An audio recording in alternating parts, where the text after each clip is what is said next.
Etika dan peradaban sangat mustahak untuk difahami, dihayati dan diamalkan dalam masyarakat.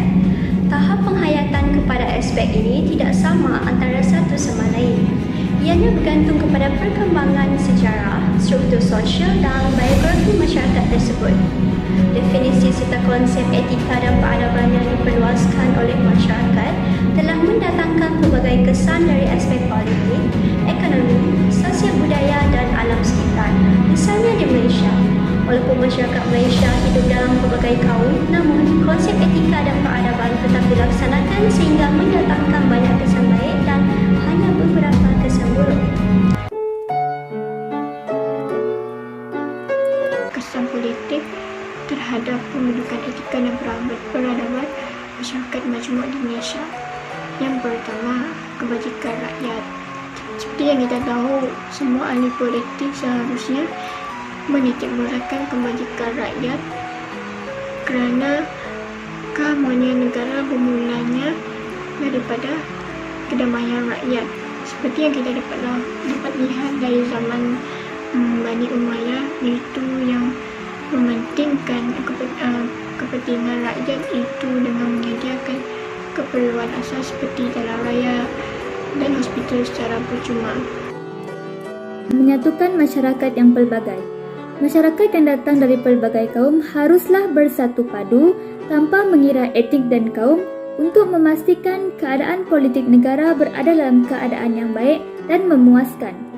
Menurut kata Perdana Menteri yang ke-6, hubungan yang baik lagi erat serta rencaman dari kaum dan etnik yang pelbagai merupakan penawar yang paling mujarab bagi menyemarakkan keakraban masyarakat yang datang dari pelbagai kaum serta dapat membantu menyumbang kepada politik negara. Kesan positif sosial budaya iaitu petunjuk kepada cara perilaku manusia dalam kehidupan sosial.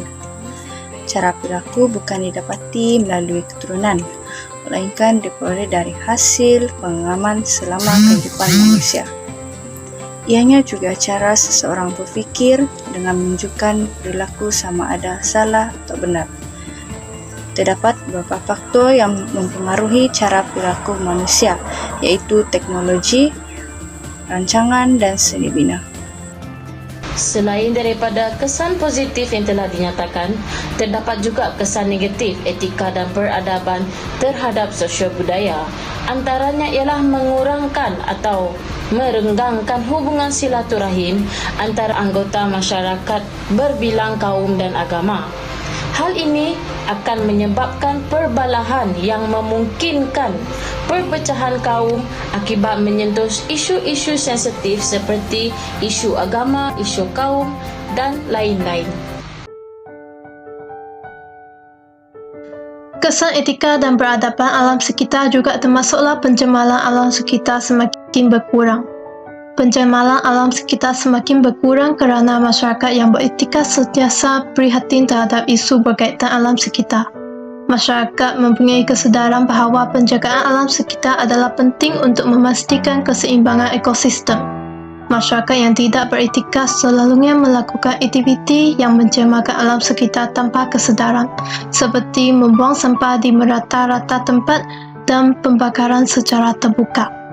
Sebaliknya, masyarakat yang beretika akan mengelakkan diri daripada melakukan sebarang aktiviti yang mencemarkan alam sekitar supaya dapat memelihara alam sekitar. Seterusnya, saya akan membentangkan tentang kesan etika dan peradaban terhadap alam sekitar. Kesan tersebut ialah keindahan alam sekitar akan terjamin. Hal ini kerana rakyat yang beretika dan beradab mereka tidak akan membuang sampah merata-rata dan menyebabkan pencemaran. Secara tidak langsung, rakyat akan berasa lebih selesa kerana dapat hidup di sekitaran yang bersih. Kesannya, tahap hidup rakyat akan bertambah kerana persekitaran mereka adalah bersih.